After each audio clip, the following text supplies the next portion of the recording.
10월 16일 날 있었던 경찰 간부 시험 회계학하고 이제 세법 개론 그거 강평을 해볼 텐데, 세법 개론은 안 할 거예요. 그러니까 뭐 하려면 하겠지만 회계처럼 뭐 이렇게 계산 문제를 풀어야 되는 것도 아니고, 그냥 조문을 외우고 있으면 그냥 맞다 틀리다 그걸 물어본 거니까 그거 혼자 보셔도 될 것 같고, 회계만 좀 해볼 거예요. 회계만. 그 세법 개론에서도 합병해서 계산 문제를 냈는데, 사실상 그 문제는 이제 뭐 다 아시겠지만 계산할 필요가 없었던 문제였죠. 왜냐하면 그 문제에서 뭐라 그랬냐면, 양도 차익을 최소화하는 방법으로 합병을 했다 그랬으니까 적격 합병을 물어본 거라고요. 적격 합병에서는 피합병 법인의 양도차 손익이 안 나와요. 왜 안 나오냐면, 적격 합병이 뭐냐면 어떠한 요건을 충족했을 때, 그러니까 합병회사, 피합병회사하고 합병회사하고 합병을 하는데 어떤 법에서, 법인세법에서 정하고 있는 요건을 충족하면 피합병 법인이 그 부담해야 될 양도 차익에 대한 법인세를 없애준다고요. 그러니까 합병을 하게 되면 세부담이 너무 커서, 그 세부담이 무서워서 합병을 안 할까봐 법에서 정한 요건을 충족하면 피합병 법인에게 일단 양도차 손익을 안 나오게 해준다고요. 나중에 이연시켜 주는 거다. 나중에 이게 뭐냐면, 양도 차익을 이렇게 계산하잖아요. 내가 받은 양도 금액에서 이제 피합병 법인이 합병 법인에게 순자산을 싹 넘기고 양도 대가를 받아오는 거니까 양도 금액이 얼마면 있겠죠, 이렇게. 그다음에 자신의 순자산 장부 금액이 있을 거예요. 그걸 파는 거니까 그 순자산 장부 금액을 이렇게 빼게 되면, 그러면 이게 양도 차익이 나온다고요. 그냥 일반적으로 그냥 물건 하나 팔았다 이렇게 생각하시면 돼요. 그러면 양도 차익이 이렇게 나올 텐데, 그럼 얘도 어찌됐든 법인의 순자산이 늘어나게 되니까 이거에 대해서 법인세를 내야 된다고요. 그런데 이게 크겠죠. 회사 하나를 파는 건데 이 금액이 클 거 아니겠어요. 이거에 대해서 세금을 부과하게 되면 이 회사가 잘 안 돼 갖고 합병하는 건데, 거기다가 세부담까지 지우게 되면 합병을 안 할까 봐 기업의 합병을 지원해 주기 위해서 요 양도 차익을 빵으로 만들어 준다고요. 빵으로. 그럼 생각해 보세요. 순자산 장부 금액이 예를 들어서 100이었어요. 100. 우리 회사의 순자산 장부 금액이 100이었다면 도대체 양도 차익을 빵으로 만들기 위해서는 내가 얼마를 받아야 되는 것인가? 100을 받아야 되는 거죠. 100에서 100을 빼야 빵이 되니까. 실제로 100을 받았다는 게 아니라 실제로는 한 200 정도 받았는데, 법인세법에서 요 양도 금액을 200을 받았지만 100을 받은 걸로 치고 요 양도 차익을 0으로 만들어 주겠다는 거예요. 그게 적격 합병이에요. 그래서 그 문제에서는 뭐 계산을 할 수 있는 자료가 막 주어져 있었지만 계산할 필요가 전혀 없었던 거예요. 답이 1번 0원이에요. 1번이었을 거예요, 아마. 그 혹시나 지금 그 뭐야, 세법 기출 해설도 프린트를 해서 갖고 계시다면, 그 제가 18번인가? 그쵸? 18번에 써놨어요. 3페이지 보시면 그 세법 개론 기출 해설 프린트 3페이지를 보시면, 자, 문제 18번에 써놨죠? 자, 이 문제는 문제의 괄호한 단서에 답이 있다. 그 단서에 그렇게 써 있었어요. 양도차 손익을 최소화하는 방법으로 합병한다고. 그게 적격 합병이거든요. 그렇다면 양도차 손익이 없다. 적격 합병이라면 피합병 법인의 양도 손익을 0으로 만든다. 그 문제였어요. 사실 뭐 계산형이라고 하면은 그거 한 문제밖에 없었는데 뭐 계산할 필요도 없었던 문제였죠. 그래서 그거 말고는 뭐 따로 설명드릴 게 없어서, 말 그대로 아까도 말씀드렸지만 조문을 외우고 있으면 뭐 푸는 거고 못 외우고 있으면 못 푸는 거고, 그러니까 별도의 강평은 필요 없을 거라고 제가 판단을 했어요. 그래서 회계만 해볼까요? 회계만. 회계는 세 문제 다 풀 거예요. 뭐 이제 그 뭐야, 이제 주관식이 마지막이라면서요. 올해가 내년부터는 객관식이 될 텐데, 그래도 문제를 푸는 계산, 금액을 계산하는 계산 방법이 달라지는 건 아니니까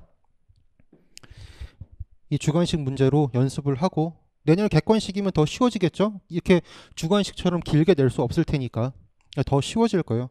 더 쉬워지고 그걸 좀 요구하겠죠. 저 문제 푸는 속도를 좀 요구할 거예요. 속도? 빨리 풀으라고. 똑같이 40문제 나오나? 모르겠네. 자신문제 내겠죠. 이 얘기를 잠깐 해볼게요. 그 문제를 풀 때, 자, 우리는 이제 시간의 제약이 있으니까 빨리 풀어야 되잖아요. 속도가 중요하다고요. 속도. 자, 어떻게 하면 빨리 풀까? 사람들이 많이 오해하는데요.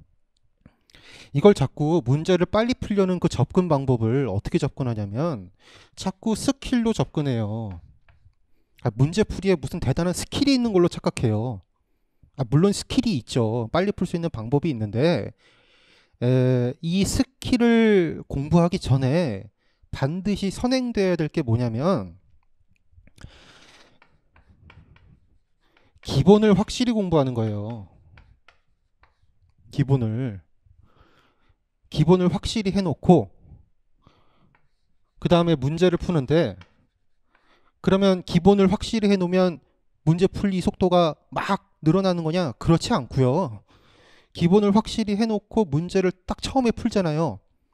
문제 1회독을 돌리겠죠? 그럼 그때 시간이 오래 걸려요. 그게 정상이에요. 사람들이 착각하고 있는 게 문제를 보자마자 타닥타닥 답이 막 나와야 그게 정상이라고 생각하는데 그게 정상이 아니에요. 그게 처음에 문제를 푸실 때는 생각해 보시는 거예요. 얘를 어떻게 풀어야 되는 것인가? 어떤 개념이 필요한 것인가? 그렇게 차근차근 한 문제 한 문제 생각해 보시면서 극단적으로 문제 하나 푸는데 10분, 20분 걸려도 상관없어요. 기본을 생각하고 어떻게 풀 것인가 접근 방법을 떠올려 보고 저라고 이거 보고 보자마자 5초 만에 답이 이거네 이렇게 계산하는 게 아니라고요. 저도 생각해 본다고요. 자, 어떻게 풀 것인가, 접근 방법이 이렇게 있는데 어느 걸 선택할까 생각해 본다고요. 그렇게 문제를 공부하시는 거예요. 그래서 그렇게 한두 번 보게 되면 이 속도라고 하는 건 저절로 늘어나요. 왜 그럴까요? 이게 융합이 되면서 이 기본 개념과 문제를 풀려면 이 기본 개념을 적용해야 되니까 이런 힘이 길러지면서 응용력이 늘어나는 거예요. 그러면 문제가 어떤 식으로 나와도 이렇게 융합되면서 공부를 착실히 해놨기 때문에 그 문제가 뭘 물어보는지를 그 본질을 꿰뚫을 수가 있어요. 그러면 속도가 늘어나는 거예요. 그러면 문제가 아무리 길어도 문제가 뭘 물어보는지를 단박에 캐치해낼 수 있는 거라고요. 그러니까 문제를 빨리 풀어야 된다 그러면 문제를 빨리 읽어야 되나? 이렇게 손놀림을 빨리 해야 되나? 그런 게 아니고요. 잘 푸는 빨리 푸는 공식을 외워야 되나? 그런 강사를 찾아다녀야 되나? 그런 게 아니고 이거를 잘 알고 있으면 그냥 보여요. 문제에서. 그러니까 얘를 확실히 하셔야 돼요. 얘를. 언제나 본질이 중요한 거예요. 그럼 스킬을 연습하면 문제의 유형이 각가지인데 그 문제의 유형별로 스킬을 다 외우실래요? 그거만큼 바보 같은 일이 어디 있어요? 이게 중요한 거예요. 이게 중요한 거예요. 그러니까 처음부터 막 이제 기본서 1회독, 2회독 돌리고 문제를 풀 때 처음부터 막 타이머 해놓고 1분 안에 풀어야지. 타이머 딱 눌러놓고 막 못 풀면 나는 병신인가 막 이렇게 자책할 필요도 없어요. 처음에는 오래 걸리는 거예요. 처음에는 다 이런 과정이 거치면서 시간이 점점 지나면서 내 실력이 점점 늘어나는 거라고요. 그러면 이 문제 푸는 속도도 자연스럽게 늘어나는 거예요. 수능 1등급 받는 분들이 있죠. 수능 1등급 맞는 사람들. 특히 수리 영역을 예로 들어볼까요? 어차피 계산이니까. 그 사람들 처음부터 문제 보자마자 확 풀었겠어요? 처음 공부할 때부터? 수학 잘하는 사람은 문제 한 문제를 갖고 1시간, 2시간 고민해요. 그 고민하는 힘이 이 문제의 속도를 올린다고요. 왜 고민하겠어요? 자꾸 이거를 융합해 보는 거거든요. 가만히 있어봐. 내가 이런 개념을 배웠는데 그럼 이런 개념이 여기 문제에서 쓰이는 건가? 한번 적용해보고 아니네? 그럼 다른 개념인가? 또 적용해보고 그러면서 실력이 쌓이는 거라니까요. 사람들은 그 생각을 못하죠. 이거를 공부할 생각을 못하고 무조건 빨리 풀어야겠다는 생각에 사로잡혀서 막 다 외우잖아요. 공부는 외우는 게 아니에요. 공부는 또 이렇게 하면 또 외우지 말라고 또 오해할까. 공부라고 하는 건 암기를 하는 것이 아니고요. 암기를 하는 게 아니라 암기가 되는 거예요. 시간이 지나면 지날수록 내가 공부했던 기본 개념, 본질 이런 것들이 차곡차곡 정리가 되면서 내 머릿속에 기억에 남는 거예요. 그래서 암기가 되는 거예요. 공부라고 하는 건. 무작정 다 외우는 게 아니라. 우리가 1 더하기 1은 2다. 이걸 외웠나요? 하나랑 하나랑 더해지니까 당연히 2개지 이렇게 이해했잖아요. 이해하고 그것이 당연했다고 생각을 하니까 그냥 암기가 된 거잖아요. 공부는 암기가 되는 거예요. 그러니까 공부를 못 하시는 분들이 자꾸 앞글자를 딴다고요. 앞글자를. 좀만 생각해 보면 그런 것들이 왜 나오는 건가? 그런 게 다 당연해지는 건데 조금만 생각해 보면 다 생각하기 싫어서 그렇죠. 생각하면 시간이 오래 걸리니까 그러면 내가 잘못하고 있는 것 같고 공부를 빨리 회독수를 돌려야 되는데 회독을 돌리면 뭐예요? 기본이 아무것도 없는데. 저는 그렇게 믿어요. 저한테 뭐 제 의견에 동의하지 않으시면 어쩔 수 없지만 저는 그렇게 믿어요. 저는 회독이 아무 의미가 없다고 생각하는 사람이에요. 제대로 한 번 보면 되는 거지 뭘 그거를 뭐 여러 번 봐요. 보다 보면 외워지는 거지. 어찌됐든 저 문제 1번부터 좀 해보면 뭐 문제를 안 읽을게요. 다 읽어보셨을 테니까 시험 볼 때. 문제 1번은 그거 물어본 거죠? 적격 그 차이번가 물어본 거예요.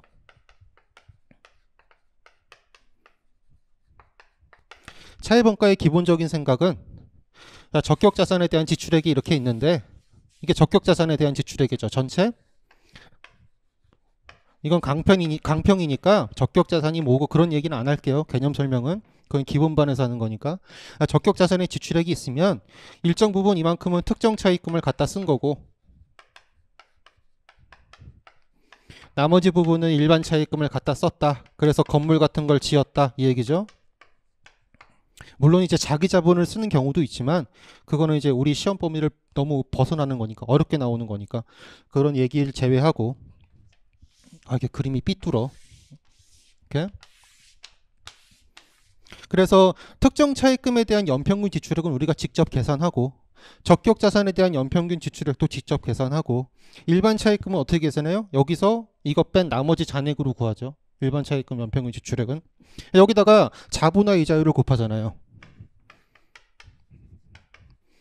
자본화 이자율을 이렇게 곱해서 일반 차입금에서 발생한 차입원가, 자본화할 차입원가를 계산하는데 여기서 반드시 실제 발생한 이자와 비교해야 되죠. 그래서 둘 중 작은 금액을 자본화 시켜야겠죠. 당연한 거예요. 실제 일반 차입금에서 실제 이자가 100원밖에 발생을 안 했는데 요 적격자산의 연평균 지출액에서 특정 차입금의 연평균 지출액을 뺀 요 금액에다가 자본화 이자를 곱했더니 얘가 250원이 나왔다. 그러면 실제 발생한 이자보다 어떻게 더 많은 금액을 자본화 시키겠어요. 당연히 요 범위 내에서 자본화를 시켜야죠. 그러니까 요 둘 중에 작은 금액으로 하는 거예요. 그러니까 조금만 생각해보면 이게 당연하다고요. 무작정 외우지 말고 공부를 할 때 내가 나한테 설명할 수 있어야 돼요. 모든 내용 하나하나를. 제가 방금 이거 왜 둘 중에 작은 금액으로 하는지를 설명드렸잖아요. 이걸 공부하면서 스스로에게 이걸 이래서 작은 금액이야 라고 설명할 수 있어야 된다고요. 그게 기본 개념 공부예요. 그게. 설명이 안 되면 그건 공부를 안 한 거예요. 눈으로 본 건 공부가 아니에요. 내가 납득하고 누구에게 설명을 해줄 수 있을 정도. 그게 공부예요. 그게. 어찌됐든 내가 화낼 일은 아닌데 그렇죠.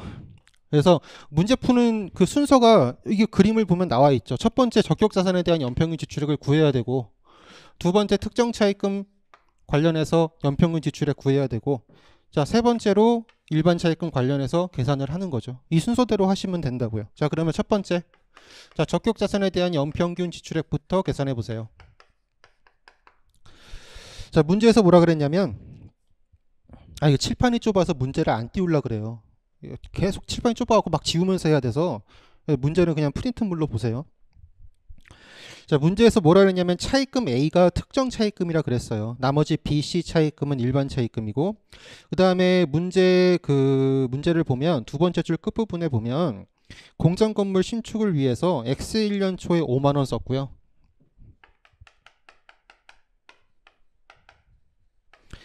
그 다음에 X1년 7월 1일에 4만 원 썼어요.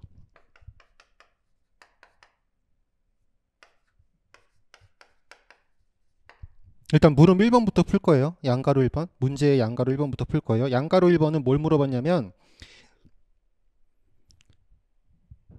자본화할 차입원가가 얼마고 포괄손익계산서의 이자 비용으로 계산할 금액이 얼마인지를 물어봤어요. 그걸 물어봤어요. 그거를.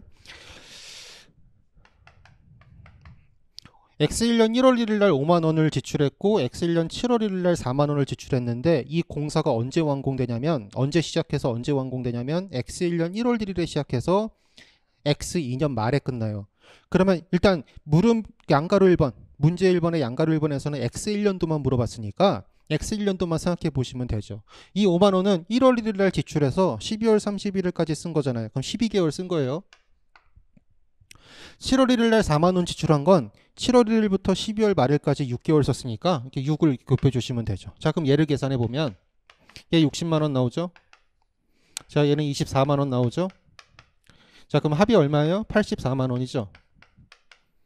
자, 얘를 이렇게 12로 나눠 주시면 연평균 지출액이 나오죠. 그거 얼마예요? 얼마 나와요? 아, 계산이 안 되네. 7만 원 이렇게 나와요. 7만 원.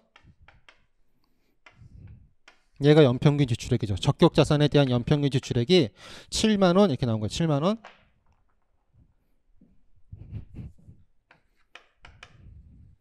자, 두 번째 뭘 구하면 돼요? 이제 특정 차입금에 대한 연평균 지출액을 구하면 되죠. 아까 A가 그랬어요. A가 특정 차입금이라고.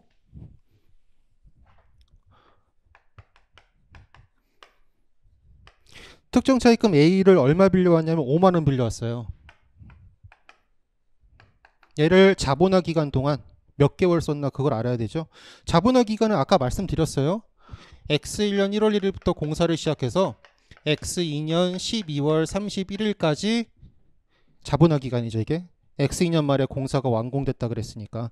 그러면 이 특정 차입금의 차입 기간하고 저 자본화 기간을 비교해서 겹치는 기간만 자본화해야 되죠.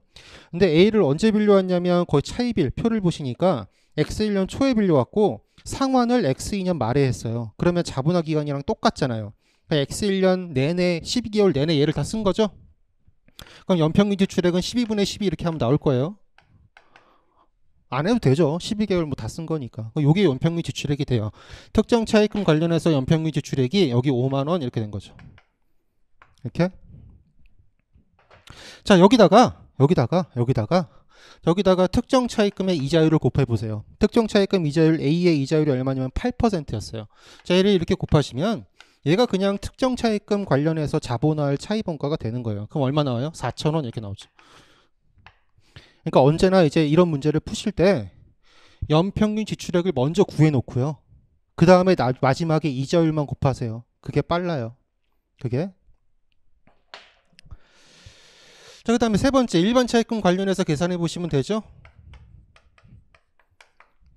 자, 일반 차입금은 B하고 C가 있어요. 그럼 하나하나 해보시는 거예요. B를 얼마를 빌렸어요? B 10,000원 빌렸죠. 자, 얘도 연평균 지출액을 계산해 보시는 거예요. 근데 주의하실 것, 특정 차입금은 자본화 기간이랑 겹치는 기간에 대해서만 자본화 하는데 일반 차입금은 그냥 회계 기간 전체 다 갖다 쓰시면 되죠. B를 언제 빌렸냐면 X1년 초에 빌렸고 상환을 X1년 말에 했으니까 12개월 쓴 거예요. 이렇게. 그 다음 C 얼마 빌려왔어요? 3만 원 빌려왔죠. 자, 얘도 연평균 지출액을 계산해 봐야 되는데 얘는 X1년 7월 1일 날 빌려서 X2년 6월 말에 갚았으니까 X1년도에는 7월 1일부터 12월 31일까지 6개월 썼다고요. 이렇게. 그러면 C에 대한 연평균 지출액이 얼마예요? 15,000원이죠. 저기다가 이자율만 곱하시라고요. 이자율만. 자, B 이자율이 얼마였냐면 12%였어요. 그럼 얘는 12,000원 이렇게 나오죠. 12,200원 이렇게 나오죠. 그 다음 C의 이자율이 얼마냐면 10%였죠. 그럼 얘 1,500원 이렇게 나와요. 이렇게. 자, 여기까지 해놓으시고 자, 이 그림을 다시 돌아와 보세요. 적격 자산에 대한 연평균 지출액 7만 원, 특정 차입금에 대한 연평균 지출액이 5만 원이었어요. 그러면 나머지 잔액은 일반 차입금으로 갖다 썼다 이렇게 가정한다고 했잖아요. 얼마를 갖다 쓴 거예요? 2만 원을 갖다 쓴 거예요. 자, 여기다가 자본화 이자율을 곱해서 이 금액을 계산하잖아요. 이 자본화 이자율 어떻게 구해요? 이렇게 구하는 거예요. 이렇게. 자, 이게 뭐냐면 B에 대한 연평균 지출액이고 이게 C에 대한 연평균 지출액이잖아요. 두 개를 더하세요. 그럼 얼마? 25,000원. 자, 이게 뭐냐면 실제 발생한 이자예요. 두 개 더하면 2,700원이죠. 얘로 나누면 자본화 이자율이 나와요. 10.8% 이렇게 나와요. 맞나? 10.8%? 네, 10.8%. 여기다가 10.8% 2만 원에다가 10.8%를 곱하면 요 금액이 나오는 거죠. 그럼 그 금액이 얼마가 되냐면 2,160원 이렇게 나와요. 얘를 자본화 할 텐데 반드시 얘를 살펴보시라 그랬어요. 실제 발생한 이자가 얼마예요? 2,700원. 그러면 2,700원의 범위 내에서 2,160원만 자본화하는 거예요. 그러면 자, 그렇다면 이제 문제 물음에 답해 보세요. 문제 물음에 양가류분에서 뭘 물어봤냐면 X1년도에 자본화할 차입원가가 얼마냐 물어봤잖아요. 자본화할 차입원가는 특정 차입금에서 발생한 것도 있고 일반 차입금에서 발생한 것도 있죠. 특정 차입금에서 발생한 게 얼마였어요? 4,000원. 그 다음에 일반 차입금 관련해서 발생한 게 얼마예요? 여기 2,160원. 이 두 개 더하면 되죠? 그러면 6,160원이 X1년과 관련해서 자본화할 차입원가가 되고요. 또 뭘 물어봤냐면 X1년도에 그러면 이자 비용으로 인식할 이자가 얼마냐? 그러면 생각해 보세요. 5만 원 특정 차입금에 관련해서 발생한 이자는 전액 다 자본화됐잖아요. 이자 비용이 4,000원 발생했는데 얘를 전액 다 자본화했으니까 특정 차입금 관련해서는 손익계산서에 이자 비용으로 인식될 금액이 없어요. 그렇죠? 4,000원에서 4,000원이 다 자본화됐으니까. 자, 일반 차입금 생각해 보세요. 일반 차입금은 2,700원의 이자가 발생했는데 그 중에 2,160원을 자본화 시켰잖아요. 그러면 얼마가 남는 거예요? 600원이니까 540원 이렇게 남는 거죠. 일반 차입금 관련해서는 2,700원 중에서 2,160원만 자본화했으니까 자산의 원가에 가산했으니까 나머지 540원은 이자 비용 처리해야겠죠. 얘가 답이에요. 자본화할 차입원가는 이거 두 개 더한 6,160원. 이자 비용으로 인식할 건 여기 540원. 일반 차입금과 관련해서 이렇게 푸시면 되죠. 이렇게. 그렇게 푸시면 되죠. 그 답안지를 보시면 뭐 이제 주관식에서 객관식으로 바뀌니까 뭐 의미는 없어졌는데 됐어요. 그러니까 무슨 얘기하고 싶었냐면 주관식에서는 두괄식으로 쓰는 게 좋거든요. 그러니까 처음에 답을 딱 적어놓고 그 밑에 이제 계산 근거를 적는 게 좋다고요. 앞으로 계속 주관식을 볼 거라면 이게 좀 의미가 있는 얘기지만 이제 뭐 객관식으로 바뀌니까 의미가 없는 거죠. 두괄식으로 적는 게 왜 좋냐면 교수님들이 채점하잖아요.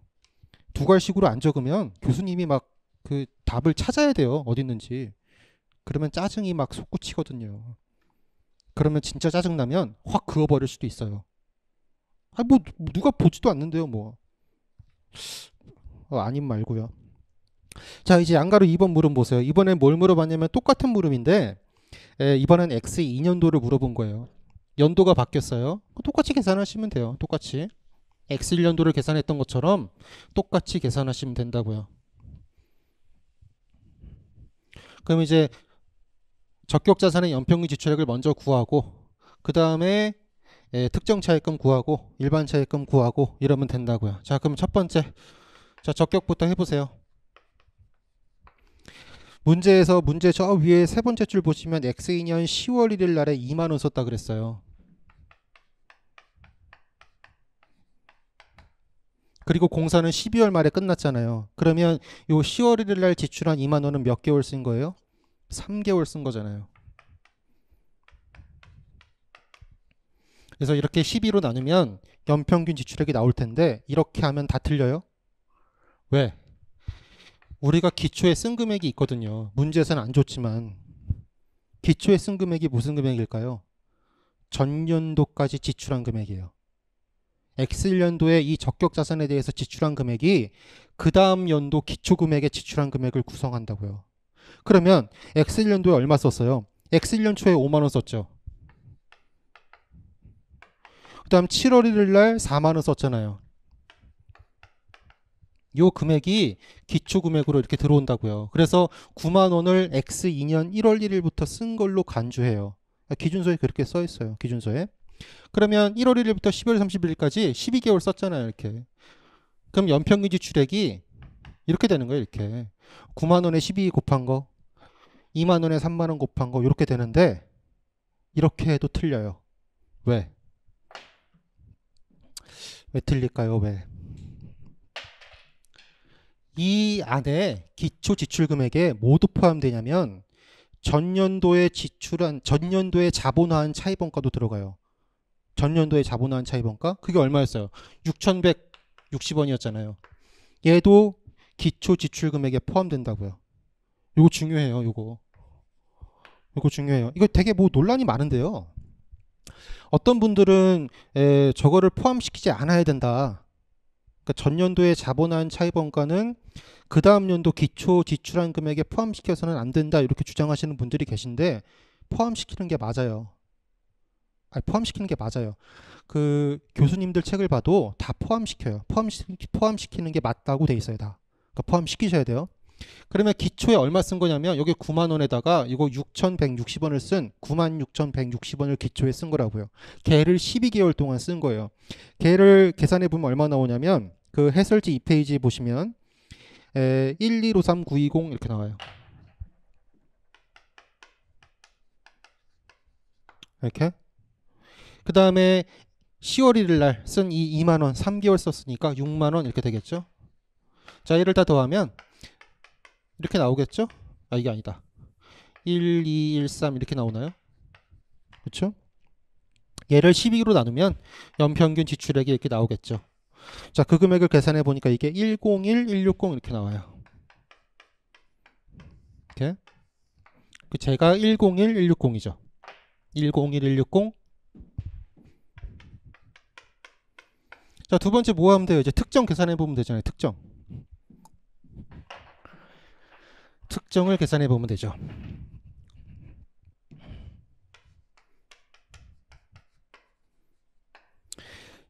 자, A 있었죠? A가 특정 차입금이었잖아요. 5만 원이었어. 5만 원. 얘가 X 1년 초에 빌려갖고 X 2년 말에 갚는 거니까 X 2년에도 몇 개월 쓴 거예요? 12개월 쓴 거죠. 그러면 12분의 12 하면 이제 연평균 지출액이 나오겠죠. 이렇게. 자, 여기다가 뭐만 하라고요? 이자율만 곱하라고요. 그 이자율이 몇 퍼센트예요? 8%잖아요. 8% 이렇게 곱하면 얘가 특정 차입금과 관련해서 X 2년도에 자본화할 차입원가라고요. 그럼 똑같죠? 아까랑. 차입원가가 특정 차입금 관련해서 5만 원이었어요. 5만 원. 자, 그러면 전체 101, 160에서 특정 차입금 5만 원 쓴 거고 나머지는 일반 차입금 쓴 거잖아요. 그럼 얼마예요? 그러면 얼마야? 6160, 5160 이렇게 나오나? 아이씨, 계산이 안 되네. 얼마가 나오냐면 아씨, 안 써놨네. 5160이겠죠? 이렇게. 50160? 51160? 51160? 제가 맨날 계산기를 치니까 사칙연산 암산을 못해요. 옛날에 눈높이에 했던 걸 다 까먹었어. 자, 이렇게 51160 이렇게 나오죠. 자, 그러면 이제 여기다가 자본화 이자율만 우리가 곱해주면 일반 차입금 관련해서 자본화할 차입원가를 계산할 수 있는 거 아니겠어요? 그럼 이제 일반 관련해서 계산해 보시라고요. 일반 관련해서. 자, 일반 차입금 B하고 C가 있었어요. 그런데 B는 뭐라 그랬냐면 B는 X1년 1월 1일 날 빌려서 X1년 12월 31일 날 갚았으니까 X2년도에는 지금 안 남아 있어요. 갚았으니까 빌린 돈이 없잖아요. 그럼 사실상 뭐예요? C밖에 없는 거죠. 그렇죠? 그러면 자본화 이자율을 이렇게 아까 X1년도에서 계산했던 것처럼 그렇게 계산 안 해도 되잖아요. 하나밖에 없는데 뭐 그냥 C의 이자율이 자본화 이자율이 되는 거죠. C의 이자율이 몇 퍼센트예요? 10%였잖아요. 여기다 10% 이렇게 곱하면 일반 차입금 관련해서 자본화할 원가가 나오는 거죠. 그럼 얘가 5116 이렇게 나오죠. 이렇게 나오죠. 이렇게 5116 이렇게. 자, 근데 반드시 이걸로 끝내면 안 되고 이 금액이 실제 발생한 이자의 범위 내에서 발생한 금액인가 살펴봐야 된다 그랬어요. 실제 발생한 금액 이내의 범위에서 그 금액을 자본화하는 게 타당하니까. 자, 그러면 C에서 발생한 이자 X년도에 얼마가 발생했나 이거를 계산해 봐야 될 거 아니겠어요. 자, C 아까 얼마 빌렸냐면 3만원 빌렸죠. 얘는 X2년 6월 30일 날 갚아요. 6개월 쓴 거죠. 이렇게. 자, 그러면 연평균 지출액이 얼마 나오냐면 15,000원 이렇게 나오고, 자, 얘 이자율이 10%잖아요. 그럼 얼마예요? 1,500원이죠. 실제 발생한 이자는 1,500원이라고요. 그런데 어떻게 5,116원을 자본화시키냐고요. 1,500원만 시켜야지. 그렇죠? 자, 그러면 특정 차입금 관련해서는 4,000원을 여기 4,000원을 자본화해야 되고, 일반 차입금에서는 요 1,500원을 자본화시켜야겠죠. 그래서 X2년도에 자본화할 차입원가는 5,500원이 되는 거예요.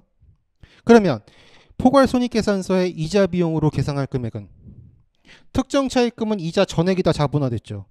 일반 차입금에서도 전액이 다 자본화됐죠. 그럼 포괄손익계산서에 인식할 이자 비용은 없죠. 빵. 0원 이렇게. 일단 양가로 3번은 차입원가를 왜 자본화해야 되는가? 그 이유가 무엇이냐? 이렇게 물어봤는데, 왜 그러냐면 그 수익비용 대응의 원칙을 따르기 위해서 그래요. 생각해 보세요. 특정 차입금 왜 빌렸어요?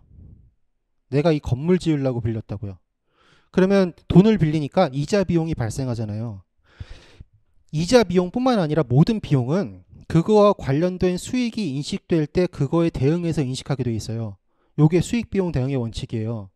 그런데 생각해 보세요. 내가 이 돈을 빌려갖고 이자가 발생하는데 내가 이 돈을 들여갖고 지은 건물에서 돈이 들어와야 그 비용이 이 건물과 관련된 거니까 그 건물에서 수익이 발생해야 그 수익에 대응시켜서 인식하는 게 맞는 거잖아요. 수익비용 대응의 원칙에 따르면. 그러니까 이 건물이 다 지어져서 이 건물에서 돈을 벌기 전까지는 절대로 비용으로 인식하면 안 된다고요. 그래서 자본화 끝날 때까지 이 건물의 원가에 다 포함시켜 놨다가 나중에 감가상각하면서 비용에 대응시키는 거예요.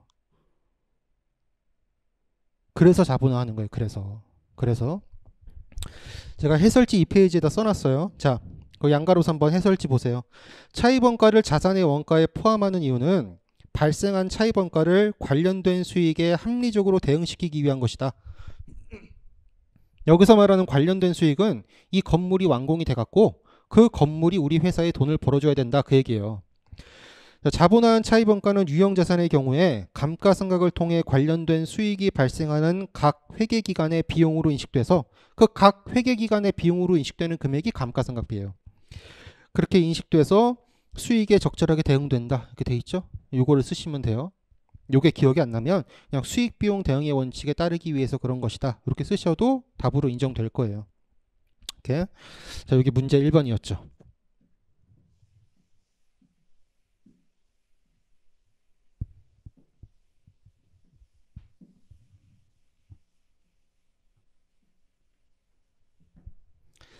자, 문제 2번을 보면, 문제 2번 가보세요. 이제 문제 2번. 이게 뭐 물어봤냐면 기본 주당이익 물어본 거예요.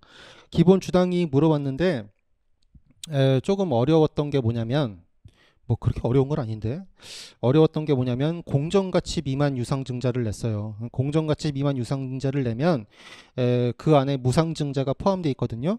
그 무상증자 비율을 계산할 수 있는 것인가 없는 것인가, 그거를 물어봤다고 생각하시면 돼요. 그걸 안 했다면 그냥 너무 평이한 문제였는데 그걸 냈어요. 그거를. 자, 그래서 문제에서 물어봤죠. 양가로 1번에서 뭐 물어봤냐면, 양가로 1번에서 뭐 물어봤어요?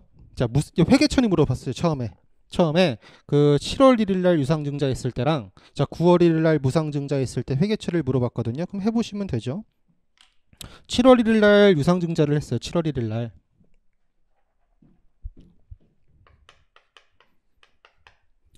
유상증자를 했는데 유상증자 자료가 어딨냐면 그 박스 안에 보시면 7월 1일자에 있죠. 자, 200주를 유상증자했고요. 한 주당 발행 금액이 1,500원이에요. 한 주당 1,500원을 받았죠. 한 주당 1,500원을 받았어요. 자, 그리고 증자 직전의 주당 공정 가치가 2,000원이죠.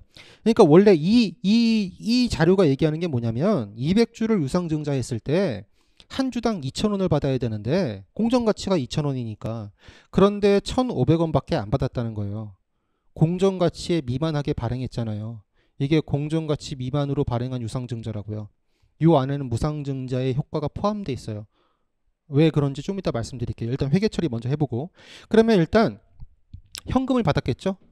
주식을 발행하고 발행 금액 한 주당 1,500원을 받았으니까 현금 들어왔을 거 아니겠어요? 자, 몇 주 발행했죠? 200주 발행했나요?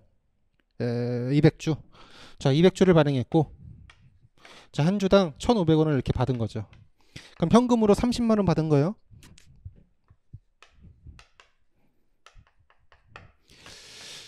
주식을 발행했으니까 자본금이 늘어나죠?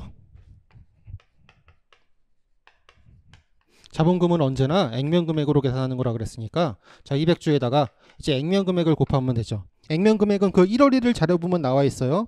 기초 보통 주식수는 600주 해놓고 괄호 안에 주당 액면금액이 500원이라 그랬잖아요. 액면금액은 변하는 게 아니니까 500원 이렇게 곱하시면 되죠.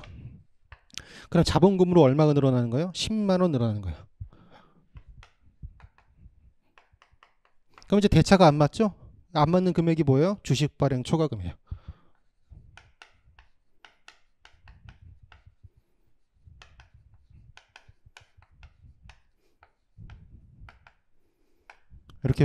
이렇게 회계 처리하시면 되죠. 그 다음에 9월 1일 자, 무상증자를 했대요. 무상증자. 그것도 회계 처리해보라 그랬는데 9월 1일 자료를 보니까 무상증자의 재원으로 뭘 갖다 썼냐면 주식 발행 초과금으로 갖다 썼어요. 그러면 주식 발행 초과금을 줄이면 되죠.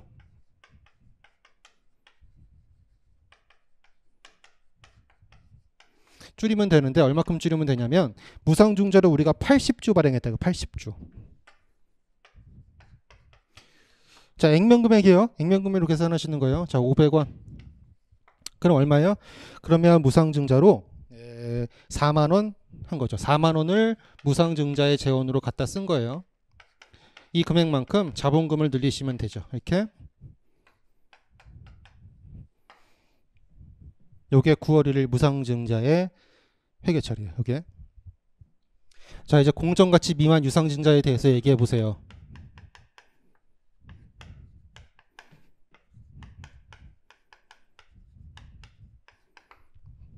공정가치 그대로 발행했다고 생각해 보세요. 공정가치 그대로. 공정가치 그대로. 그러면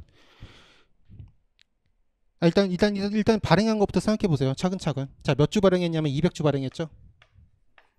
자, 한 주당 얼마 받았냐면 1,500원 받았어요. 그래서 30만 원 이렇게 현금으로 받은 건데 애초에 공정가치로 발행했다면 한 주당 2,000원씩 받았을 거 아니겠어요. 그렇죠? 그러면 원래대로라면 몇 주를 발행해야 되는데 이거 계산해 보시면 되죠. 역산으로 하시면 되잖아요. 30만 원 나누기 2,000원 하면 되잖아요. 그럼 이게 얼마가 나오냐면 150주 나오죠. 똑같은 금액 현금, 똑같은 현금을 받는다고 가정한다면 공정가치로 발행했을 때는 150주만 줘야 되는데 공정가치 미만으로 발행하면서 200주를 더 준 거잖아요. 그럼 몇 주를 그냥 준 거예요? 50주를 그냥 준 거죠.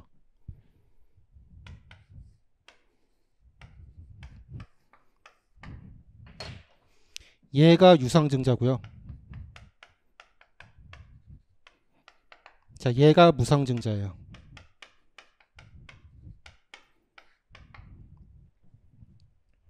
이렇게. 이 무상증자의 주식 수를 계산해 보셔야 돼요. 이걸 하실 줄 아셔야 돼요. 그럼 이거 어떻게 계산하나? 아까 제가 이렇게 쓴 순서대로 하시면 돼요. 얘가 우리가 궁금하잖아요. 그러니까 물음표를 그려보시면 돼요. 물음표를.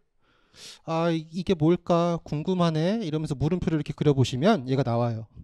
물음표의 순서대로 쓰세요. 이렇게. 이 뭘까? 무상주가 몇 줄까? 이러면서 물음표를 이렇게 그리시면 답을 알려줘요.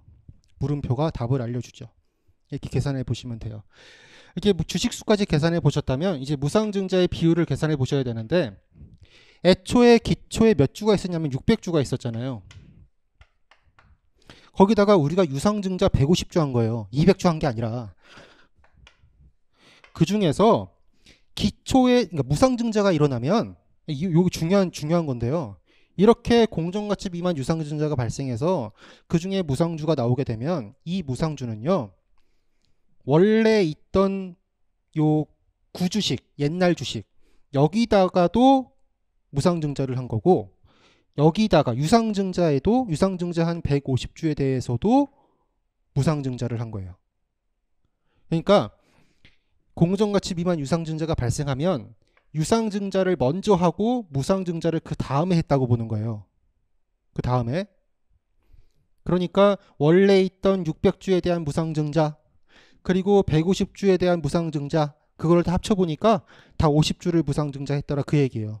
그래서 무상증자 비율을 계산하실 때는 원래 있던 구주 그러니까 무상증자 직전에 있었던 모든 주식에 대해서 다 무상증자를 한다고 생각하시면 돼요. 그럼 유상증자 직전에 있었던 게 기초 600주 그 다음에 무상증자가 유상증자보다 나중에 일어난다고 했으니까 여기도 무상증자 줬을 거 아니겠어요. 거기 150주 그 중에서 무상증자 주식수가 차지하는 비율 이렇게 계산해서 무상증자 비율을 계산하시는 거라고요. 근데 이렇게 계산해 보시면 이게 막 이렇게 나와요. 이렇게 여기는 비율로 계산할 수가 없어요. 그래서 다르게 계산해야 돼. 다르게. 자 어찌됐든 그래서 요 공정가치 미만 유상증자에서 요 두 사실을 알아낸 거예요. 아 유상증자를 150주만 했고 나머지 50주는 무상증자구나. 이걸 알아낸 거예요. 자 여기까지 알아냈다면 이제 가중평균 유통 보통 주식수를 계산해 보시는 거예요. 가중평균 유통 보통 주식수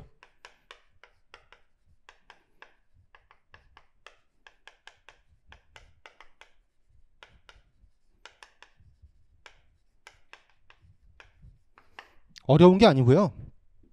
지금 우리 회사에서 발행이 돼갖고 유통되고 있는 보통 주식 수인데 걔를 가중평균 하라는 거예요. 뭘로? 유통되고 있는 그 월수로 가중평균 해보라는 거예요. 그럼 일단 몇 주가 유통되고 있는지 알아야 될 거 아니겠어요. 자 1월 1일 날 600주가 유통되고 있었잖아요. 그 다음에 언제야? 7월 1일이죠. 이때 뭐 했어요? 공정가치 미만 유상증자를 한 거죠.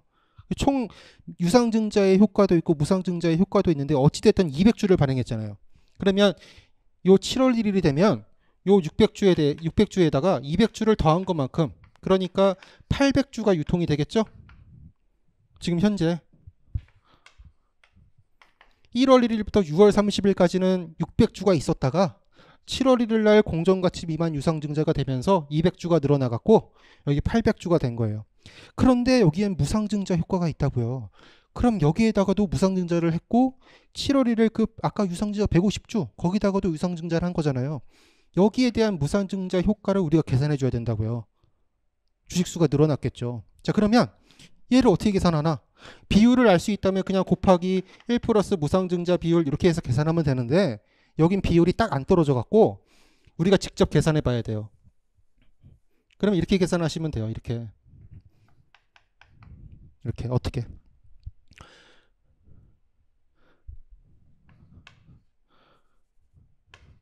(600주에) 대한 무상증자를 계산할 것이다. 그런데 비율이 이거였잖아요. 아이, 대단한 게 아니고 비율을 쓸 수 없으니까 그냥 분수식으로 쓴 거예요. 분수식으로. 그러면 이렇게 계산하면 이게 얼마가 나오냐면 40주 나오던가? 40주 나오죠. 3페이지에 계산 근거 1번 거기 X1년 1월 1일 거기 보시면 40주 이렇게 더해놨죠. 제가. 요게 무상증자예요. 옛날 구주식 1월 1일 현재 있었던 600주에 대해서 무상증자를 하니까 40주를 줬다라 그 얘기예요. 자 그러면 150주 아까 유상증자 있었죠? 그거에 대해서는 몇 주 했을까요? 똑같이 계산하시면 되죠. 똑같이. 그렇죠? 자 그러면 기초에는 640주가 유통이 됐다는 얘기고 이 640주가 이렇게 쭉 유통되다가 이때는 800주가 된 거고 그렇죠? 그 다음에 9월 1일 날 또 뭐가 됐어요? 또 뭐가 됐냐면 무상증자 있죠. 무상증자. 자 무상증자를 했죠. 10% 여기는 그냥 무상증자 비율을 줬어요. 9월 1일 그 자료를 보시면 보통주 10%를 무상증자했다 그래서 10%를 줬으니까 그냥 10% 늘리시면 돼요. 그러면 7월 1일부터 8월 31일까지 800주가 있다가 무상증자가 된 거죠. 그러면 무상증자 그 전에 있던 주식들에 대해서 다 우리가 무상증자를 주는 거라 그랬으니까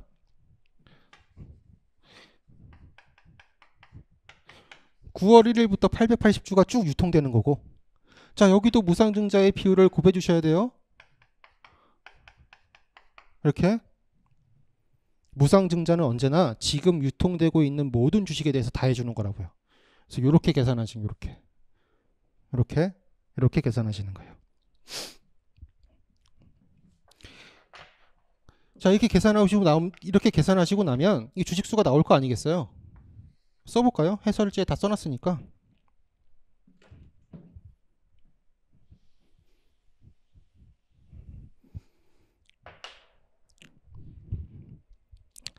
그래서 3페이지 거기 보시면 X1년 1월 1일 현재, 그래서 그 공정가치 미만 유상증자로 인해서 발생한 무상증자 비율하고 9월 1일 날 있었던 무상증자 비율을 다 고려하니까 이게 704주가 된 거고, 자 여기는 880주가 된 거고, 자 여기도 880주가 된 거죠. 똑같이 880주니까 해서는 이걸 안 써놓은 거예요. 그냥 똑같으니까. 자 704주가 1월 1일부터 6월 30일까지 6개월 유통됐어요. 그리고 880주가 7월 1일부터 12월 31일까지 6개월 유통됐죠.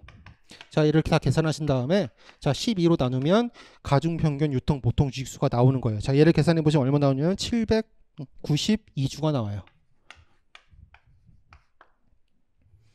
됐어요? 자 그러면 이제 우리가 보통주 당기순이익만 계산할 수 있다면,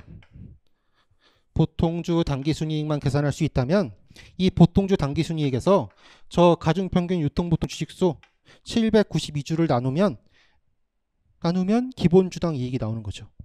기본주당 이익 이렇게. 자 보통주 당기순이익을 줬어요. 문제에서 X1년도 당기순이익은 158만 4천 원이다 이렇게 줬죠. 준 거예요. 그냥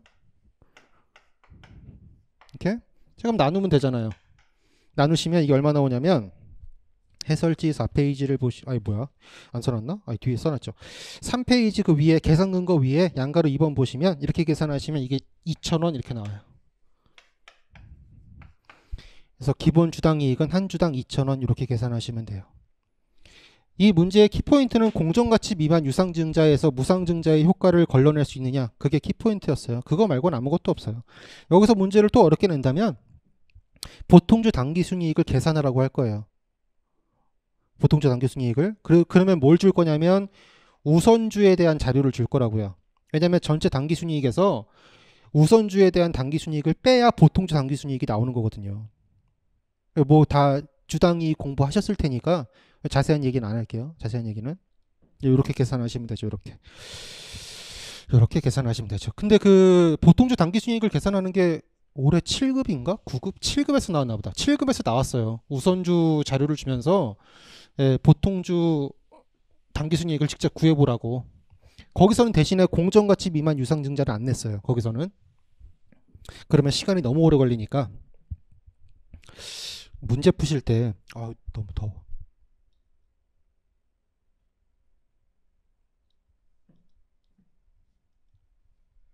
문제 푸실 때 아까 말씀드렸던 거랑 일맥상통하는 얘기긴 한데, 우리가 이제 문제를 그냥 이론상으로 보면 1분 안에 풀어야 되는데 그거는 뭐 사실상 말이 안 되고 한 2분 안에 풀면 빨리 푸는 건데, 이제 계산 문제에 국한된 거예요. 계산 문제. 전체 2분이라고 했을 때 보자마자 막 숫자를 쓰시는 분들이 계세요. 제가 장담하는데요. 그런 분들은 문제 못 맞출 거예요. 맞추면 할 수 없고. 이거 계산 문제 푸실 때는 이 중에 70%, 그냥 제가 아무렇게나 정한 거예요. 70% 정도. 요 정도는 문제 자료를 해석하시고 어떻게 접근할 것인가 생각하는 데 쓰시는 거예요. 자, 문제를 읽고 그리고 어떻게 풀 것인가 생각하는 데 쓰시는 거고요. 나머지 0.6분을 그 다음에 푸시는 거예요. 확실히 딱 정해놓고 문제를 쫙 보면서 머릿속으로 아 이렇게 하면은 뭐 오류가 없을까? 이렇게 하는 게 맞나? 이 안에 다 생각을 해보고 맞다 그러면 쫙 푸시는 거라고요. 처음부터 숫자를 막 쓰다가 만약에 그 생각이 틀렸으면 어떡해요? 멘붕이 와요. 그러면 그 문제 하나 푸는데 늪에 빠져갖고 아 이제 이런 생각을 해보셔야 돼요. 이제 우리 객관식으로 바뀌니까 객관식은 한번 그 계산이 틀어지면 아 그거 만약에 틀어졌어요. 아, 생각을 잘했는데 이게 맞다고 나는 생각을 했는데 아, 풀다 보니 그게 아니었어요. 그럼 어떡하죠? 빨리 찍고 넘어가셔야 돼요. 근데 사람들이 대부분 그러지 못해요. 왜? 아깝거든요. 뭐가 아까워요? 내가 여기에 들인 시간이 아까운 거예요. 이 문제에 붙잡혀 있으면 다른 문제를 다 못 풀게 돼서 다 틀릴 텐데 그걸 아깝다는 생각은 못하고 여기에 들인 시간만 아까운 거예요. 그래서 우리가 경제학을 공부하게 되면 이게 가장 중요한 거예요. 이게 기회비용을 줄여야 된다고요. 생각해 보세요. 이게 생각이 틀어져 갖고 이 늪에 빠지면 다른 문제를 못 풀겠죠? 시간이 없어 갖고 멘붕도 오고 손에 땀도 나고 다리가 덜덜 떨리고 자꾸 집에 가고 싶고 막 그렇잖아요. 그 다른 문제를 못 풀게 되는 그 기회비용하고 내가 생각을 잘못했네. 어쩔 수 없네. 뭐 3번 이렇게 찍고 넘어갔을 때 내 기회비용하고 어떤 게 더 높을지 생각해 보세요. 다른 문제를 못 풀 때의 기회비용이 더 높잖아요. 과감히 포기해야 된다고, 과감히. 그러니까 제가 아까 기본 개념 공부, 본질 공부 그거를 열심히 하라는 거예요. 그걸 열심히 한 사람들은 생각이 틀어질 리가 없어요. 기본 개념이 확실히 돼 있기 때문에.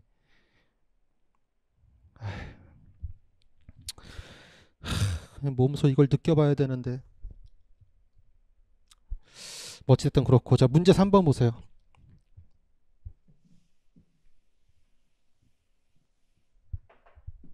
문제 3번. 자, 연산품 냈어요. 연산품 내시면 그 그림 그리시는 게 빨라요. 그림을 그리시는 게 빠르죠. 제가 그래서 4페이지에 해설 4페이지에도 그림 그려놨어요. 이 연산품 문제가 나오시면 그림을 이렇게 그려놔서 자료를 다 정리해 놓으셔야 돼요. 뭐 1차는 이 정도까지 뭐 객관식으로 바뀌게 되면 요 정도 길이까지는 안 나오겠지만 아니다, 요 정도 길이도 나오겠다. 요 정도 길이도 나올 거예요. 연산품은 이렇게 자료를 많이 줘야 되니까 객관식으로 바뀌어도 요 정도 길이가 될 거예요. 자, 그러면 원가는 그냥 자료 정리 싸움이에요. 누가 더 자료를 빨리 정리하나. 그 싸움이에요. 그 싸움. 제가 그 4페이지에 그린 그림은 제가 그 세무사 수험 공부할 때 그 강사분한테 배웠던 그림이에요. 제가 만든 그림이 아니고. 저는 출처를 다 밝혀야 된다고 생각해요. 그분이 이거를 그리기 위해서 얼마나 고민하셨겠어요. 스트레스도 받고. 그거를 제가 말도 안 하고 막 쓰면 그건 도둑질이죠. 그렇죠? 어찌됐든 그 그림을 그려보면 자료를 정리해 보시면 돼요. 1공정하고 2공정이 있었어요. 1공정을 통해 갖고 우리가 어떤 제품을 만들었냐면 제품 A도 만들었고요. 자, 중간 제품 B를 만들었어요. 제품 A가 몇 개 나왔냐면 40개 나왔어요. 40개. 이렇게 다 쓰시는 거예요. 중간 제품 B는 60개 나왔죠. 이렇게 여기가 제1공정이에요. 이때 원재료 100개를 우리가 투입해 갖고 100개를 투입해서 제품 A 40개, 중간 제품 B 60개 이렇게 만든 거예요. 이 40개, 60개 만들 때 원가가 140원 들어갔다 그 얘기예요.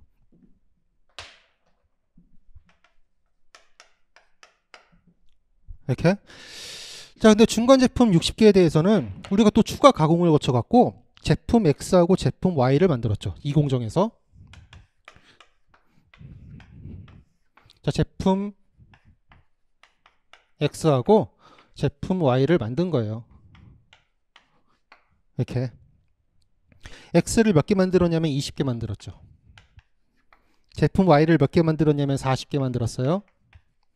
그러면 중간 제품 B를 이렇게 바꾸려면 또 돈 들어갈 거 아니겠어요. 그렇죠? 제2공정에서 돈을 쓴 거예요. 얼마를 썼냐면 100원을 썼다 그 얘기예요. 여기다가 100원을 써갖고 이렇게 만든 거예요. 이렇게. 자, 근데 여기 제품 A에 대해서도 여기 추가 가공 원가를 들여갖고 얼마 썼죠? 20원 썼나? 20원. 써갖고 최종 제품 A를 만든 거죠. 최종 제품 A를 이렇게 만든 거예요. 뭐 수량이 바뀌었다는 얘기가 없으니까 그냥 똑같이 40개 이렇게 갖다 쓰시면 되죠. 자, 그 다음에 여기다가 자 판매 가격에 대한 정보를 갖다 쓰시는 거예요. 이렇게. 자, 얘 3원이었나요? 3원, 12원, 4원 이렇게. 요 그림을 그리는데 시간을 많이 쓰시고 그 다음에 계산은 날라가면 된다고요. 다 그런 거예요 원래. 자, 문제에서 물은 양가를 1번에서 뭘 물어봤냐면 일단 순실현 가능가치법을 이용해서 요 가공 원가를 배분해 보래요. 그러면 생각해 보세요. 이 100원이라는 돈은 얘네들을 만들기 위한 금액이었으니까 요렇게 분배해야겠구나 라는 생각이 들죠. 그렇죠? 그다음 두 번째 생각. 여기 발생한 이 140원은 이 원재료 100개를 이렇게 제품 A 40개와 중간 제품 B 60개를 만드는데 들어갔겠구나 이렇게 생각이 들겠죠. 그러면 아직 우리가 계산을 안 해봐서 모르겠는데 이 중에 일부분이 이렇게 넘어오겠죠. 중간 제품 B로 일부분이 이렇게 넘어갈 거고 일부분이 이렇게 넘어올 거 아니겠어요. 그러면 이 금액도 다시 이렇게 이 공정을 거쳐갖고 다시 이렇게 배분이 되겠죠. 그럼 이 공정에서 우리가 배분해야 될 결합원가, 이걸 다 결합원가라 그러죠. 이런 결합원가, 이 공정에서 배분해야 될 결합원가는 100원이 아니라 100원에다가 이 Y를 더한 금액이라고요. 이 Y도 이렇게 거쳐서 이렇게 배분됐을 테니까 이 Y가 중간 제품에 포함됐을 거 아니겠어요. B에. 이 중간 제품 B가 XY로 바뀐 거니까 이 Y도 이렇게 배분해 줘야 된다고요. 그래서 이렇게 공정이 2개 이상 나오면 거꾸로 계산하시는 거꾸로 계산하시는 거예요. 자, 뭘 거꾸로 계산하나? 순실현 가능가치를. 자, 거꾸로 계산해 볼게요. 이 그림 지울게요. 해설지 있으니까. 해설지 보세요. 해설지. 자, 순실현 가능가치를 거꾸로 구한다. 그럼 거꾸로 구하니까 저 이공종에서부터 이렇게 넘어오는 거니까 XY에 대한 순실현 가치부터 계산해야 돼.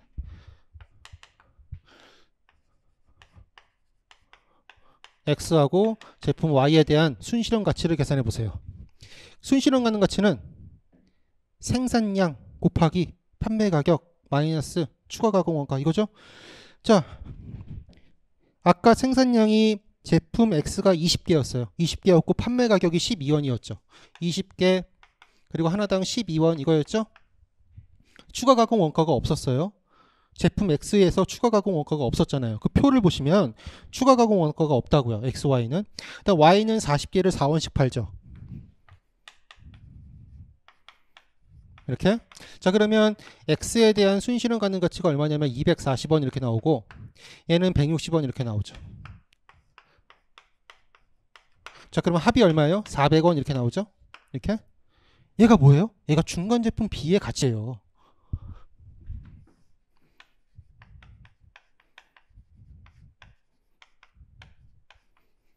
얘가 갈라져서 이렇게 된 거니까. 그쵸? 이렇게 된 거고요. 이렇게 된 거죠. 이렇게 된 거죠. 이렇게 된 거죠. 자, 그리고 이제 중간 제품 B하고 제품 A에 대한 순실현 가능가치를 계산해 보셔야 돼요. 자, 중간 제품 B는 구했죠? 400원이라고. 자, 그럼 X가 얼마? X만 계산하면 되잖아요. 제품 A만 계산해 보면 되죠. 제품 A의 순실현 가능가치는 40개였는데 40개를 판매하는데 하나당 3원씩 받고 추가 가공 원가가 얼마예요? 20원이었죠. 이렇게. 자, 그러면 100원 이렇게 나오죠. 100원. 그렇죠? 이렇게 나와요. 이렇게 나오죠. 자, 그랬을 때 요 두 개 합이 500원이잖아요 지금. 해설지에 다 써놨어요. 해설지에 다 써놨으니까 보시면 돼요. 해설지에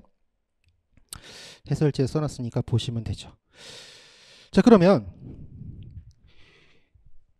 그 그림을 보세요. 4페이지에 1공정에서 원재료 100개 투입하면서 발생한 140원이 제품 A하고 중간 제품 B로 배분이 돼야 되는데 요 순실현 가치 비율로 배분이 된다고요. 얘가 몇 퍼센트? 20%. 얘가 80%죠. 그러면 140원 중에서 20% 그게 얼마예요? 28원. 걔가 A로. 나머지 112원이 중간 제품 B로 간 거예요. 자, 그러면 제2공정에서는 1공정에서 중간 제품 B로 넘어온 112원에다가 2공정에서 순수하게 발생한 얼마? 100원. 이 두 금액을 합한 212원이 배분이 되는 거예요. 212원. 그쵸? 거기 해설지가 잘못됐어요. 112원이 아니라 112원 맞죠? 112원이 아니라 112원에다가 100원을 더하셔야 돼요. 그러니까 해설 4페이지에 보시면 제2공정 결합원가 그림 밑에 제2공정 결합원가 보시면 그 합계에 112원이라고 되어 있잖아요. 112원이 아니라 112원에다가 100원을 더하셔야 돼요.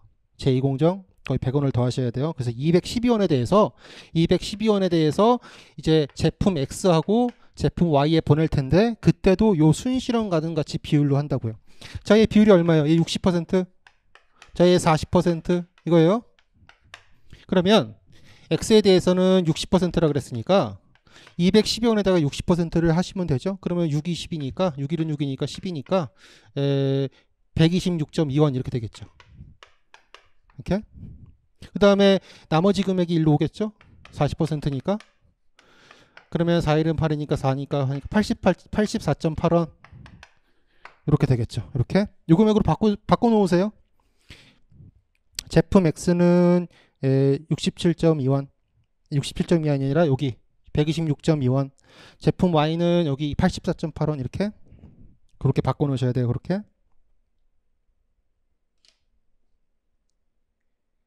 그렇게 결합원가를 배분하시면 되고, 자, 그러면 총 제조원가가 얼마냐? 총 제조원가는 아까 그림에서 결합원가 다 더하시고요. 그 다음에 추가원가 다 더하시면 총 제조원가가 나와요. 그게 만들 때 들어간 돈이니까.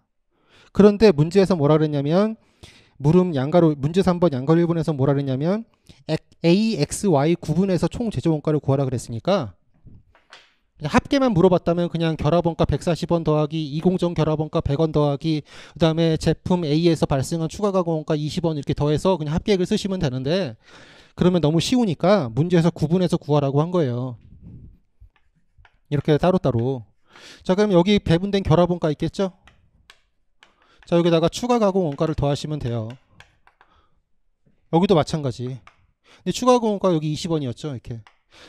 여기 X의 결합원가에다가 추가 가공 원가를 더해야 되는데 여기는 없었고 Y도 마찬가지 없었고 이렇게 계산하시면 총 제조원가가 나와요. 이렇게 계산하시면. 일단 양가로 2번은 균등 이익률법을 사용하라 그랬어요. 균등 이익률법.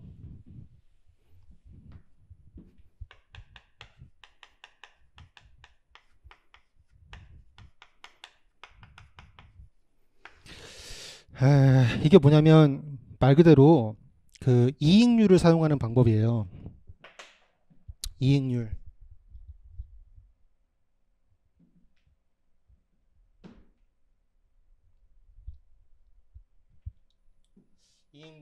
이익률을 사용하는 이익률.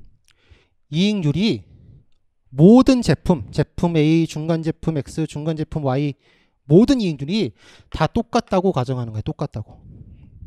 그럼 이익률을 계산해 봐야 되잖아요. 그러면 이익률은 이익을 매출로 나눈 거니까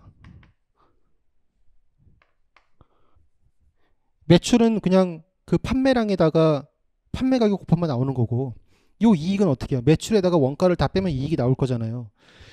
그런데 이익을 구하는 게 귀찮잖아요. 시간도 오래 걸리고. 요 생각을 해본 거예요. 이익률이 동일하다면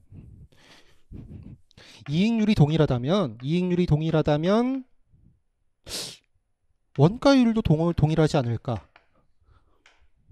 그렇죠? 원가율이 동일하니까 이익률도 동일하겠죠. 이 생각을 해본 거예요. 그러면 우리 지금 그림에서 다 원가를 다 정리해 놨으니까 원가율로 계산하는 게 더 빠를 거라고요. 그래서 앞으로 균등이익률법을 계산하실 때는 이익률을 계산하지 마시고요. 그냥 원가율을 계산해서 이 원가율이 모두 같다 이렇게 생각하시는 게 더 편해요. 더. 자, 그러면 이제 원가율을 구할 때 어떤 원가율을 구하는 것인가? 제품별로 계산하는 것인가?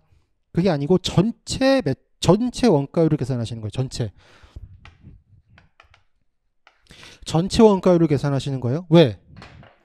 개별 제품 A, X, Y의 원가율이 모두 다 같다면, 이 원가율이 모두 같다면 이 전체 원가율도 같은 거 아니에요? 따로따로 구할 필요가 없잖아요. 전체 원가율을 계산하시라고요. 전체 원가율은 전체 원가를 전체 매출로 나누면 되잖아요. 전체 매출을 계산해 보세요. A는 40개, 하나당 3원, X가 몇 개였지? X가 20개, 하나당 12원, 그 다음에 40개, Y가 40개, 하나당 얼마? 4원. 자, 그러면 얘 120원, 얘가 240원, 얘가 160원, 그럼 300원, 400원이니까 520원. 전체가 520원이잖아요. 전체가. 그렇죠? 전체 매출액 구했고요. 전체 원가는 여기서 발생한 결합원가하고 추가가공 원가 다 더하시라고요. 1공정에서 결합원가 140원, 2공정에서 100원, A에 대해서 추가가공 원가 20원 이렇게 발생했잖아요. 그러면 260원 이렇게 발생했죠? 얘로 나누면 되잖아요. 50%잖아요. 이 50%가 전체 원가율인데 A의 원가율도 50%고 B의 원가율도 50%고 Y의 원가율도 50%라는 거예요. 그러면 다 계산한 거예요. 그러면 A에 대한 원가율을 계산한다면 이렇게 계산할 거 아니겠어요? A의 매출 그 중에 원가 이렇게 올라가겠죠? 그 원가율이 50%다 그 얘기잖아요. 그러니까 이거 계산해보면 120원이죠. 그럼 얘가 60원이란 얘기잖아요. 50%가 돼야 되니까. 그러면 이 A한테 들어가는 원가가 총 60원이 돼야 되는데 이 중에서 20원은 추가 가공 원가잖아요. 그럼 나머지 40원이 어디서 왔다는 거예요? 1공정 결합원가 140원. 그 중에 40원이 일로 왔다는 거예요. A한테. 그 다음에 X도 똑같은 논리로 계산해보면 X를 팔면 20개? 20개 곱하기 12원. 이게 전체 매출인데 원가가 어느 정도 발생하겠죠? 얼마? 이를 비율을 계산해보니까 이게 50%더라 그 얘기예요. 그럼 얘 계산하면 240원이니까 원가가 120원 발생해야 이 비율이 50% 될 거잖아요. 근데 이 120원이라는 금액에는 X에 대해서는 추가 가공 원가가 없으니까 이건 다 뭐예요? 다 1공정 결합 원가하고 2공정 결합 원가가 온 거예요. 이게 배분한 거예요, 이게. 그 다음에 이 Y에 대해서도 해보세요. Y가 몇 개 팔았어요? 40개 팔았는데 하나당 4원 받았잖아요. 얘도 원가율이 50%가 돼야 되니까 여기 원가가 80원 이렇게 발생해야 된다고요. 근데 Y에 대해서는 추가 가공 원가가 없잖아요. 그럼 얘가 다 뭐예요? 얘도 마찬가지 1공정 140원 중에서 얼마 넘어오고 2공정 결합원가 100원 중에서 얼마 넘어온 거예요. 그래서 결합원가 배분된 게 80원이다 그 얘기예요. 그 얘기.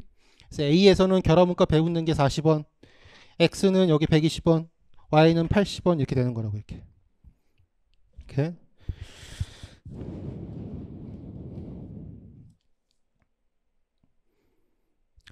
그 문제에서 그 양가루 이완 거기 보시면 괄호 안에 그 단서 조항 하나 넣어놓고 계산 과정에서 총 제조 원가를 명시하라 그래갖고 제가 5페이지 해설 5페이지의 첫 번째 1번에다가 총 제조 원가를 계산해 놓은 거예요. 문제에서 이런 요건이 있으면 다 지켜줘야 되니까. 아무튼 그렇게 계산해 보시면 돼요. 자, 여기까지 하죠.